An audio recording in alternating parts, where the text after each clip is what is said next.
Chapter 1. The Awakening. 6 months ago, I could barely walk up a flight of stairs without stopping to catch my breath. My joints ached every morning. My doctor kept adding medications to my growing list. I was 68 years old, and I felt every single day of it. But today, at 69, my biological age tests show I have the cellular health of a 48-year-old. My doctor was so shocked by my blood work that she asked me what I was doing. And here's the thing that nobody tells you. Aging isn't a straight line you have to follow. It's more like a river, and you have more control over which direction it flows than you ever imagined. For decades, we've been told that getting old means getting weaker, sicker, slower. That after 60, it's all downhill. But that's not what the science actually shows. When researchers studied populations in blue zones, places where people routinely live healthy, active lives past 100, they discovered something remarkable. These centenarians weren't genetically special. They weren't taking expensive supplements. They weren't following complicated protocols. They were simply living in ways that supported their biology instead of fighting against it. What I'm about to share with you isn't theory. It's not wishful thinking. This is based on cutting-edge longevity research from institutions like Harvard Medical School, Stanford's Longevity Center, and decades of studying the world's healthiest elders. And more importantly, it's what worked for me, and what's now working for thousands of people who decided they weren't going to accept the default aging trajectory. So if you've ever felt like your body is aging faster than it should, if you wake up tired, if you've accepted that pain and decline are just part of getting older, I want you to know there's another way. And it starts with understanding what's actually happening inside your cells right now. Chapter 2. The Cellular Truth. Here's what they don't teach you in health class. Your body is regenerating itself constantly. Every single day, millions of your cells are being replaced with new ones. Your skin completely regenerates every 2-4 weeks. Your liver regenerates every 300-500 days. Even your bones are completely new every 10 years. So here's the million-dollar question. If your body is constantly making new cells, why do we get old? Why don't we just keep regenerating into perfect health forever? The answer lies in something called cellular senescence. And understanding this is the key to everything. Think of your cells like tiny factories. When you're young, these factories run efficiently, producing energy, repairing damage, cleaning up waste. But over time, several things start happening. First, your mitochondria, the power plants inside each cell, start producing less energy. It's like trying to run a factory with a failing power grid. Second, your cells accumulate damage faster than they can repair it. Imagine a factory where small problems keep piling up because the maintenance crew can't keep up. Third, and this is crucial, some cells become what scientists call senescent. These zombie cells stop working properly but refuse to die. They just sit there, releasing inflammatory signals that damage the cells around them. This is what biological aging actually is. It's not about the number of years you've been alive. It's about the state of your cells. And here's the revolutionary part that changed everything for me. The things that accelerate cellular aging are largely within your control. The food you eat, how you move, when you sleep, how you manage stress, even how you connect with other people. All of these directly influence what's happening at the cellular level. When researchers examined the blood of people who had dramatically slowed their biological aging, they found something consistent. These individuals had figured out, either intentionally, how to support their cellular health through specific daily habits. The human body has built-in longevity pathways, ancient biological programs designed to repair damage, clear out dysfunctional cells, and maintain health. But modern life has essentially shut these pathways down. We eat in ways that keep these programs switched off. We move in ways that never activate them. We sleep in patterns that prevent the cellular cleanup our bodies desperately need. But the moment you understand how these pathways work, you can flip the switches back on. And when you do, something remarkable happens. Your cells start behaving younger. Your energy returns. Inflammation drops. Pain decreases. Your body remembers how to thrive. Chapter 3. The Foundation Principles. Now, before I get into the specific habits, I need to explain the 3 foundational principles that make everything else work. Miss these, and you're building on sand. Get these right, and everything else becomes so much easier. The first principle is what I call metabolic flexibility. Your body has 2 primary fuel sources, sugar and fat. When you're metabolically flexible, your cells can easily switch between these fuels depending on what's available. But most people have lost this flexibility. She, to our TN, but question, den, but most people, their cells are stuck burning only sugar, which means they're on a constant energy roller coaster, always needing the next meal, never accessing their fat stores, never activating the cellular cleanup processes that only happen when you're burning fat for fuel. The second principle is hormetic stress. This is where most people get confused about health. They think healthy living means eliminating all stress. But that's backwards. Your cells actually need certain types of stress to stay young. It's called hormesis, the biological principle that small doses of stress make you stronger. When you exercise, you're stressing your muscles. They respond by becoming stronger. When you occasionally go longer between meals, you're stressing your cells. They respond by becoming more efficient and turning on repair pathways. When you expose yourself to temperature variations, hot and cold, your cells adapt and become more resilient. The key word is calibrated stress. Too much stress breaks you down. Too little stress makes you fragile. Just the right amount makes you virtually indestructible. The third principle, and this is what shocked even my doctor, is understanding your body's circadian biology. Every cell in your body operates on a 24-hour clock. Your cells expect certain things to happen at certain times. They expect light in the morning. They expect food during certain windows. They expect movement during the day and rest at night. When you align your habits with these cellular expectations, everything works better. Your sleep deepens. Your digestion improves. Your hormones balance. Your immune system strengthens. But when you fight against these rhythms, eating at random times, getting light exposure at night, sleeping irregular hours, you're essentially creating chronic jet lag at the cellular level, and that accelerates aging faster than almost anything else. Offer A. These three principles, metabolic flexibility, hormetic stress, and circadian alignment, form the foundation. Every specific habit I'm about to share builds on these principles. And here's what's beautiful about this approach. You don't have to be perfect. You don't have to follow complicated protocols. You just need to understand the principles and then apply them in ways that fit your life. Because sustainability beats perfection every single time. Chapter 4. The morning metabolic reset. Let me tell you about the single most powerful change I made. And it happens in the first 30 minutes after I wake up. I used to start every morning the same way most people do. Alarm goes off, hit snooze twice, finally drag myself out of bed, immediately head to the kitchen for coffee and breakfast, then spend the morning feeling foggy and tired. Sound familiar?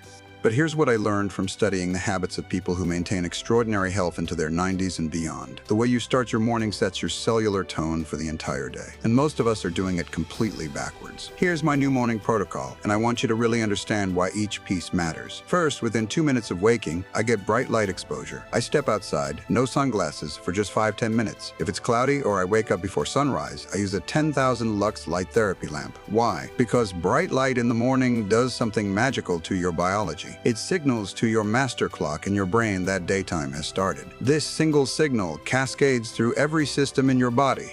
It optimizes your cortisol rhythm, giving you natural energy. It starts the countdown timer for melatonin production 14-16 hours later, setting you up for deep sleep. It improves your insulin sensitivity. It enhances your mood through serotonin production. This one habit, light exposure first thing in the morning, has been shown in research to improve sleep quality, increase daytime energy, and even help with weight management. Second, I delay my first meal. Now, before you think I'm going to tell you to do some extreme fasting protocol, hear me out. I'm not talking about starving yourself. I'm talking about creating a 12-14 hour window overnight where you're not eating. If you finish dinner by 7 p.m. and don't eat breakfast until 8 or 9 a.m., that's a 13-14 hour fasting window. And during those hours, something remarkable happens in your cells. A process called autophagy kicks in. Auto means self, phagy means eating. Your cells literally start cleaning house, breaking down and recycling damaged proteins, clearing out dysfunctional components. It's like a cellular reset button. This process is one of the most powerful anti-aging mechanisms your body has, but it only happens when you're not constantly eating. Studies show that people who practice this simple eating window have lower inflammation, better cellular health, and slower biological aging. Third, before I break my fast, I do 15-20 minutes of gentle movement. Not intense exercise, just movement. A walk around the block, some stretching, gentle yoga. Here's why this matters. When you move before eating, especially in that fasted state, you're teaching your body to access fat for fuel. You're improving insulin sensitivity, you're activating longevity genes, and you're building metabolic flexibility, that first foundational principle I mentioned. When researchers studied people who maintained healthy weight and energy into old age, they found this pattern consistently. These individuals moved before their first meal, almost like they were earning their breakfast, and their cellular markers showed they were metabolically much younger than their chronological age suggested. Chapter 5, the nutrition revelation. Now let's talk about what you eat, because this is where I made my biggest mistakes for years. I thought I was eating healthy. Whole grain bread, low fat everything, frequent small meals to keep my metabolism up, following all the conventional wisdom. And I kept getting sicker and more tired. Here's what nobody told me. It's not just what you eat. It's when you eat, how much you eat at once, and how your meals affect your cellular environment. The Centenarians and Blue Zones aren't following any special diet, but they are doing 3 things consistently consistently that most of us have forgotten. First, they eat mostly plants, but not exclusively. Vegetables, fruits, beans, nuts, whole grains make up about 80–90% of their diet. The remaining 10–20% might include fish, occasionally meat, eggs, dairy. But here's the key. The plant foods they eat are incredibly diverse. Different colors, different types, lots of variety. Why does this matter? Because different plants contain different phytonutrients, compounds that turn on your body's own protective and repair mechanisms. When you eat a rainbow of plant foods, you're essentially giving your cells thousands of different molecular signals that say, activate protection, reduce inflammation, repair damage. These compounds, things like polyphenols, carotenoids, and flavonoids, they act like information, instructing your genes to express in ways that promote longevity. Second, they eat real food, not food products. If your great-grandmother wouldn't recognize it as food, your cells don't really recognize it either. Ultra-processed foods, even ones marketed as healthy, cause something called postprandial inflammation. Every time you eat them, you're creating a small inflammatory event in your body. Do that 3, 4, 5 times a day for years, and you've created chronic inflammation, which is one of the primary drivers of accelerated aging. When I switched to eating foods that actually came from the earth, without ingredient lists I needed a chemistry degree to understand, something shifted. My energy stabilized, my joint pain decreased, my digestion improved, my skin looked better. These weren't separate problems requiring separate solutions. They were all symptoms of the same root cause. My cells were inflamed and undernourished, despite eating plenty of calories. Third, and this is crucial, they naturally practice mild caloric restriction and protein pacing. They don't stuff themselves. There's even a principle in Okinawa called harahachi-bu, eat until you're 80% full. Research shows that mild caloric restriction, not starvation, but eating just enough, activates longevity pathways at the cellular level.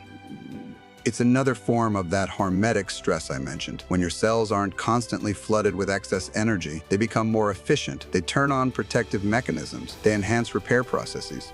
And regarding protein, instead of eating small amounts constantly, which keeps your growth pathways activated all the time, they tend to eat adequate protein but in distinct meals, creating periods where growth pathways rest and repair pathways activate. This cycling between building and cleaning is essential for cellular health. Chapter 6, Movement is Medicine. Here's where I need to be really honest with you. For years, I thought exercise meant going to the gym, doing a structured workout, pushing myself hard. And because I hated that, I did nothing. I was either all in or all out. But that's not how the world's healthiest elders move. They don't do exercise, they do movement. And there's a crucial difference. Movement is woven into their entire day. They walk to places, they garden, they take stairs, they carry things, they get up and down from the floor. They're not training for anything.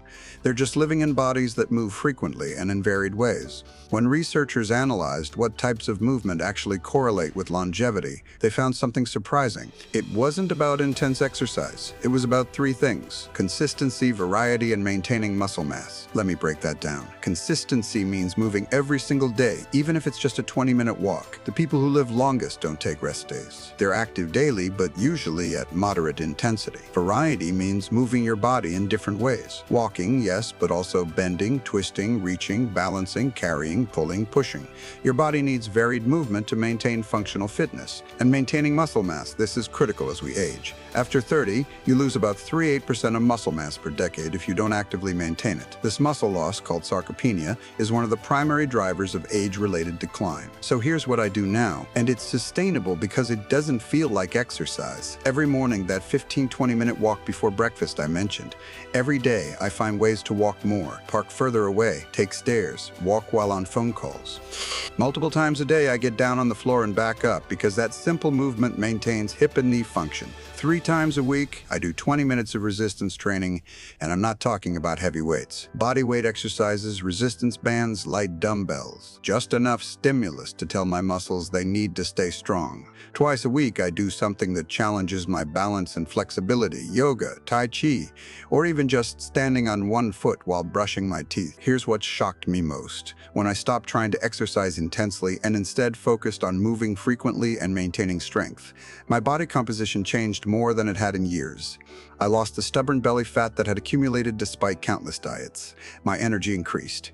My posture improved, my balance got better, but more importantly, my cellular markers of aging improved dramatically because movement, especially maintaining muscle mass, has profound effects on your metabolism, inflammation levels, insulin sensitivity, and hormonal health. Your muscles are like an endocrine organ, releasing compounds that keep your entire system healthy. When you lose muscle, you're not just losing strength, you're losing a major source of metabolic health. Chapter 7, The Sleep Architecture Secret. If I could only change one thing for someone wanting to slow their aging, it might be this: fix your sleep. Here's why. During deep sleep, your brain literally cleanses itself. There's a system called the glymphatic system that activates during sleep, flushing out toxic proteins that accumulate during the day, including the amyloid proteins associated with Alzheimer's. During REM sleep, your brain consolidates memories and processes emotions. During the lighter stages of sleep, your body releases growth hormone, which despite its name isn't just for growing, it's for repairing. When you don't sleep well, you're not just tired the next day, you're accumulating cellular damage that doesn't get repaired. You're missing out on the cleanup processes your brain needs. You're disrupting the hormonal rhythms that regulate everything from hunger to immune function. The centenarians I studied don't have perfect sleep, but they do have consistent sleep. They go to bed around the same time. They wake up around the same time. They prioritize sleep as non-negotiable. And here's what I learned that transformed my sleep. It's not just about how many hours you sleep. It's about your sleep architecture, the structure and quality of your sleep cycles. You need to cycle through all the stages of sleep multiple times per night, and certain behaviors either support or destroy that architecture. What I changed, my bedroom became a cave at night, completely dark, slightly cool, around 65-68 degrees Fahrenheit. I stop eating at least 3 hours before bed because digestion interferes with deep sleep. I dim lights in my house after sunset and avoid screens, or if I must use them, I use blue light blocking glasses. I establish a wind-down routine that signals to my body that sleep is coming. For me, it's light stretching, a warm shower, and 10 minutes of deep breathing. I keep my wake time consistent, even on weekends, because that's what anchors your circadian rhythm. Within 2 weeks of implementing these changes, my sleep transformed. I started waking up actually refreshed for the first time in years. My overnight heart rate variability improved, a marker of nervous system recovery. My morning energy was completely different. And here's what the research shows. People who prioritize sleep quality have dramatically lower rates of chronic disease, better cognitive function, stronger immune systems, and slower biological aging. Your body does its most important repair work while you sleep. Shortchange sleep, and you're essentially preventing your body from healing itself every single night. Chapter 8, The Stress Mastery Breakthrough. Let me tell you about the hidden factor that was aging me faster than anything else: chronic stress. Not the acute stress of a deadline or a challenge. Chronic, unrelenting, low-grade stress that I had just accepted as normal life. The constant worry, the rushing, the feeling of never being caught up, the mental load that never stopped. I didn't realize it was literally changing my cells. There's a part of your chromosomes called telomeres. Think of them like the plastic tips on shoelaces that prevent fraying. Every time your cells divide, these telomeres get a little shorter. When they get too short, your cells can't divide anymore and become senescent. Those zombie cells I mentioned earlier. Chronic stress accelerates telomere shortening. Studies have shown that people with high chronic stress have telomeres that look 9-17 years older than their actual age. But here's the incredible part. Stress management actually lengthens telomeres. Mind-body practices like meditation, deep breathing, even spending time in nature, these have been shown to slow telomere shortening, and in some cases even reverse it. The centenarians in blue zones don't live stress-free lives. They have problems like anyone else, but they have daily practices that downshift their nervous system. They take naps, they pray or meditate, they spend time in nature, they have rituals that create moments of peace. What worked for me was ridiculously simple. Every morning after my walk, I sit for 10 minutes and do breath work. Just deep, slow breaths, 4 seconds in, 6 seconds out. That's it. This simple practice activates your parasympathetic nervous system, the rest and repair mode. Throughout the day, I take what I call stress reset breaks, just 2 minutes where I step away, take a few deep breaths, and physically shake out my body. Evening time, I have a rule: no news, no stressful conversations, no problem solving after dinner. That's my recovery time. And one day a week, I do absolutely nothing productive. No to-do list, no obligation, just whatever feels restorative. Here's what happened. My resting heart rate dropped. My blood pressure normalized without medication. My digestion improved because stress had been keeping my gut in a state of dysfunction. My sleep deepened. My mood stabilized. But most importantly, when I did my next biological age test, my rate of aging had slowed significantly.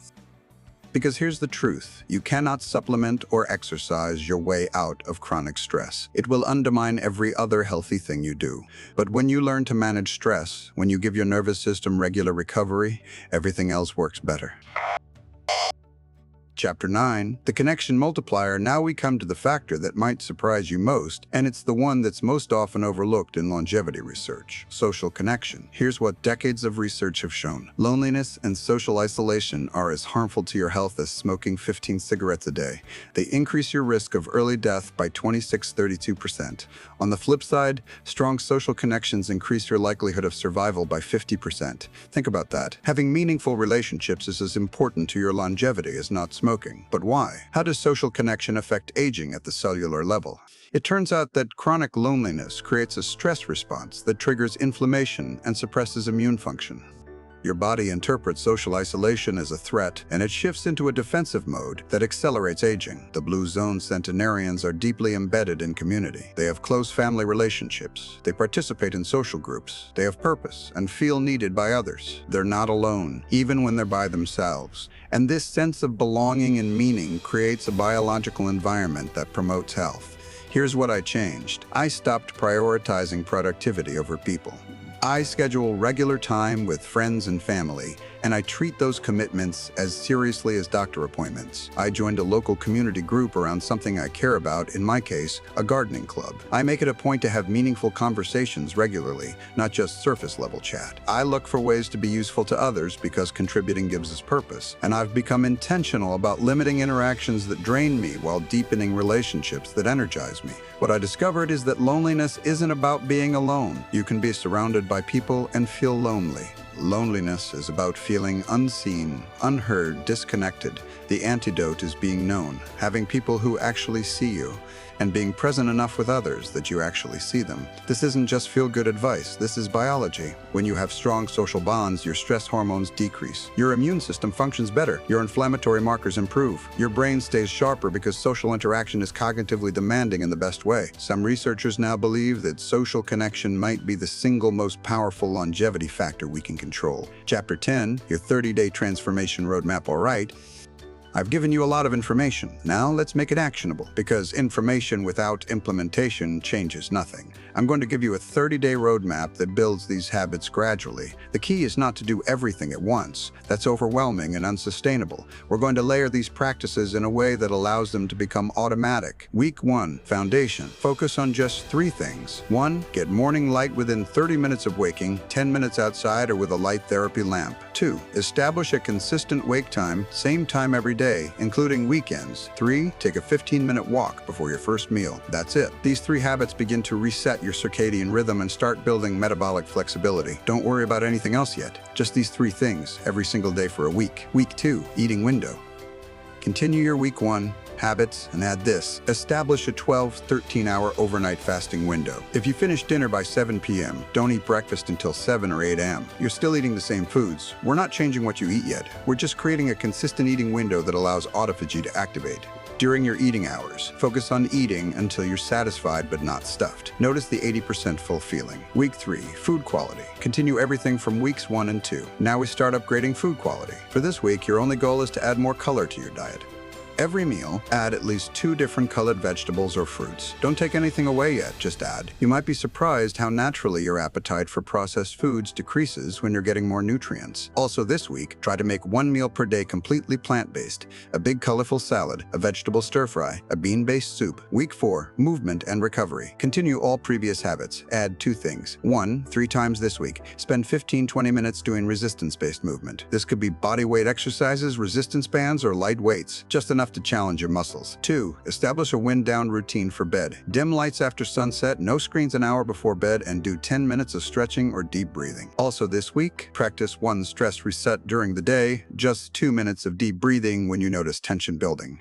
Beyond week 4, you now have a solid foundation. From here, you can continue refining. Add more plant diversity to your meals. Increase movement variety. Deepen your stress management practices. Strengthen social connections. But the foundation is set.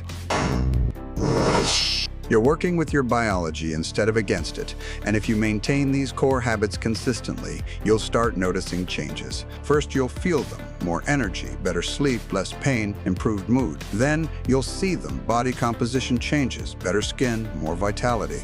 And if you do laboratory testing, you'll measure them: improved inflammatory markers, better glucose control, enhanced metabolic health. The most important thing I can tell you is this: consistency beats intensity every time. You don't need to be perfect. You need to be persistent. There will be days when you can't do everything. That's fine. Just don't let one imperfect day turn into a week. Get back to your habits the next day. Because these practices work through their cumulative effect over time.